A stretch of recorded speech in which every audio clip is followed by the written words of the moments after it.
नमस्कार दोस्तों।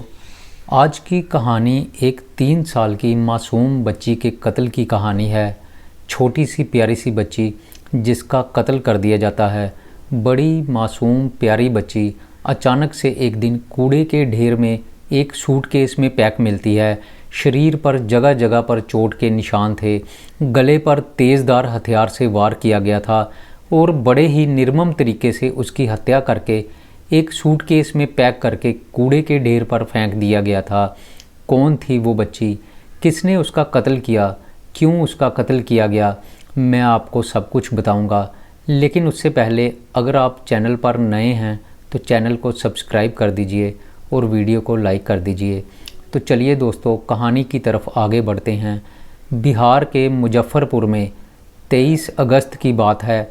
एक 3 साल की बच्ची और उसकी मां अचानक से लापता हो जाते हैं। सुबह काजल अपने पति को बर्थडे पार्टी में जाने के लिए बोलकर जाती है, लेकिन उसके बाद उसकी कोई खोज खबर नहीं मिलती। दोपहर बीत जाती है, शाम हो जाती है, लेकिन काजल घर वापस नहीं आती। पति को चिंता होने लगती है। पति बार बार उसका फ़ोन मिला रहा था, लेकिन काजल का फ़ोन स्विच ऑफ आ रहा था। बड़ी अजीब बात थी। घर से बर्थडे पार्टी के लिए बोलकर गई एक महिला अपनी बच्ची के साथ अचानक कहाँ गायब हो जाती है। कहाँ ढूंढा जाए, ये सोचकर महिला का पति अपने रिश्तेदारों को और अपनी पत्नी के रिश्तेदारों को फ़ोन करता है और महिला की गुमशुदगी के बारे में बताता है। उनसे पूछता है कि क्या काजल आपके यहाँ तो नहीं आई, लेकिन सभी रिश्तेदार काजल के उनके वहाँ आने से इनकार कर देते हैं। रात का समय होने लगता है। महिला के पति की चिंता बढ़ती जा रही थी। आसपास के एरिया में वो अपनी पत्नी और अपनी बच्ची को ढूंढने के लिए जाता है, लेकिन उस महिला का कोई सुराग नहीं मिल रहा था। जिस जिस जगह पर भी उस महिला के जाने की उम्मीद थी, उसका पति उन सभी जगह पर कन्फर्म करता है और वहाँ से उसको एक ही जवाब मिलता है, काजल हमारे पास नहीं आई। जैसे तैसे करके रात गुजर जाती है। महिला का पति सारी रात सो नहीं पाया था। मासूम बच्ची माँ के साथ गई थी। रह रह कर पिता के मन में यही ख्याल आ रहे थे कि कहीं मेरी फैमिली को कुछ हो ना गया हो। यही सोचते सोचते रात गुजर जाती है। अगले दिन 24 अगस्त को काजल का पति पुलिस स्टेशन जाता है और अपनी बीवी और बच्ची के गुमशुदा होने की रिपोर्ट लिखवाता है। पुलिस वाले रिपोर्ट लिखते हैं और काजल के घर अपनी टीम भेजते हैं। पुलिस वाले पूरे घर की तलाशी लेते हैं और घर के आसपास के एरिया को चेक किया जाता है। तो थोड़ी दूरी पर जहाँ पर कि एक कूड़े का ढेर फेंका जाता है, जहाँ कूड़ा फेंका जाता था, वहाँ पर एक लाल रंग का लवारिस बैग मिलता है। बैग से बदबू आ रही थी, बैग से खून रिस रहा था। पुलिस वाले बैग को खोलते हैं।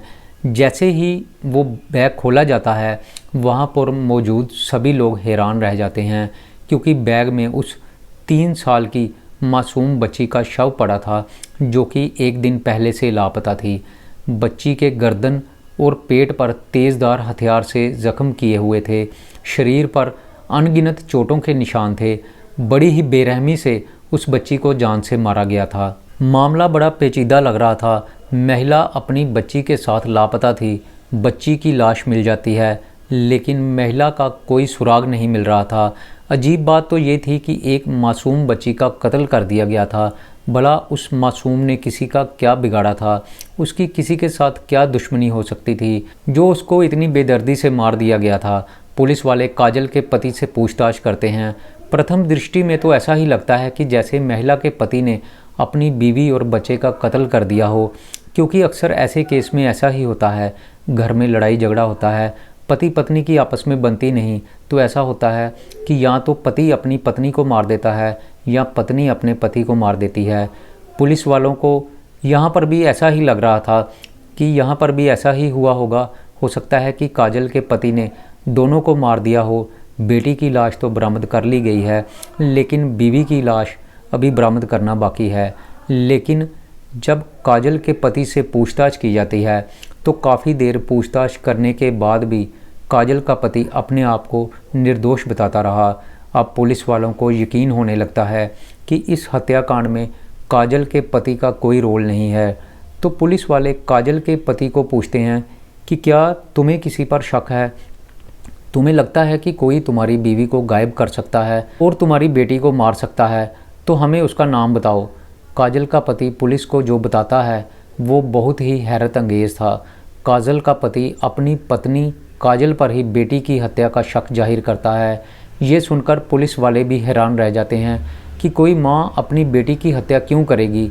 लेकिन जो कहानी काजल का पति मनोज पुलिस को बताता है, उसको सुनकर धीरे धीरे पुलिस वालों को भी यकीन होने लगता है कि ज़रूर इस हत्याकांड में काजल का ही हाथ है। काजल की तलाश ज़ोरों शोरों से करनी शुरू कर दी जाती है। अब सारे मामले का खुलासा काजल के मिलने के बाद ही हो सकता था, लेकिन काजल का फ़ोन स्विच ऑफ आ रहा था। पुलिस वाले काजल के फ़ोन को सर्विलांस पर लगाते हैं तो काजल के फ़ोन की लोकेशन रामपुर हरी की दिखाई देती है। पुलिस रामपुर हरी में छापेमारी करके काजल को गिरफ्तार करती है। पुलिस जब उस महिला से पूछताछ करती है तो वो पहले तो अनजान बनती रही, अपने आप को निर्दोष साबित करने में लगी रही। लेकिन जब पुलिस वाले उससे सख्ती से पूछताछ करते हैं तो महिला अपनी बेटी मिष्टी की हत्या में अपना हाथ होने की बात को स्वीकार कर लेती है और कहती है कि उसी ने अपनी बेटी की हत्या की थी। मिष्टी की मां काजल को उसके प्रेमी के घर से गिरफ्तार किया जाता है। 3 साल की अपनी मासूम बेटी की उसने गला रेत कर हत्या कर दी थी। काजल से जब पूछा जाता है कि उसने ऐसा क्यों किया तो उसने बताया कि वो जब भी अपने प्रेमी से मिलने के लिए जाती थी तो उसकी बेटी उसके साथ लिपट कर रोने लगती थी। वो अपनी माँ के साथ चलने की जिद करती थी। बेटी की वजह से वो महिला अपने प्रेमी से मिल नहीं पा रही थी। महिला अपने पति को छोड़कर अपने प्रेमी के साथ रहना चाहती थी, लेकिन प्रेमी काजल की बेटी को अपने साथ नहीं रखना चाहता था। इसलिए दोनों के प्रेम संबंधों में बेटी रोड़ा बन रही थी। माँ अपनी ही मासूम सी बेटी को रास्ते से हटाने की खतरनाक प्लानिंग बनाने लगती है। पहले तो वो अपनी बेटी की गला रेत कर हत्या कर देती है, फिर उसके शव को एक बैग में पैक करके घर से थोड़ी दूरी पर कूड़े के ढेर पर फेंक देती है। ये सारी घटना उसने क्राइम पेट्रोल देखकर इस सारी घटना को उसने अंजाम दिया था। उसको लगता था कि पुलिस वाले उस पर कभी भी शक नहीं करेंगे। अपने प्रेमी के पास जाने से पहले उसने अपने मोबाइल फ़ोन को फॉर्मेट भी कर दिया था। प्रेमी के पास जाने का उसने पहले ही फैसला कर लिया था। प्रेमी ने फ़ोन पे उससे पूछा कि क्या वो अपनी बेटी मिष्टी को भी अपने साथ ला रही है। अब क्योंकि महिला का प्रेमी बेटी को अपने साथ नहीं रखना चाहता था, इसलिए काजल अपने प्रेमी से झूठ ही बोल देती है और उसको कहती है कि नहीं, मैं उसको उसकी मासी के घर छोड़कर आ गई हूँ।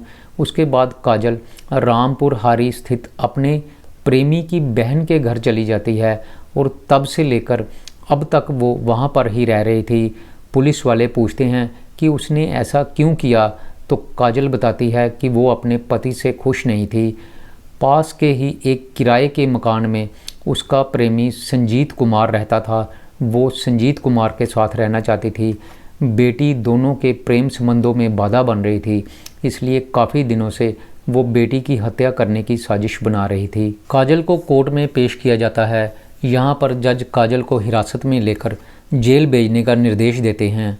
दरअसल जब ट्रॉली बैग में पुलिस को बच्ची की लाश मिली थी, पहले दिन से ही पति ने अपनी पत्नी के ऊपर शक जताया था।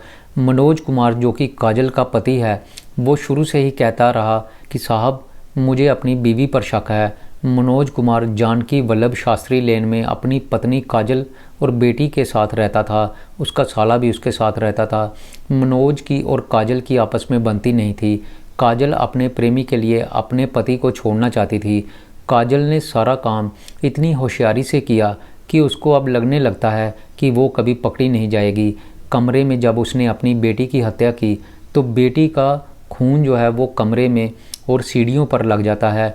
काजल खून को पानी से साफ़ करती है और बड़े इत्मीनान से अपने प्रेमी के घर चली जाती है। लेकिन फोरेंसिक टीम वाले जब कमरे की जांच करते हैं तो उनको सीढ़ियों से खून के धब्बे मिल जाते हैं। काजल जिस लड़के से प्रेम करती थी, संजीत, वो गुजरात के सूरत में काम करता था। एक दिन संजीत कुमार श्रावणी मेले में गया हुआ था। वहाँ पर संजीत कुमार एक दिन गरीबनाथ मंदिर में जाता है। वहीं पर उसकी काजल से मुलाकात होती है। दोनों एक दूसरे को देखते हैं।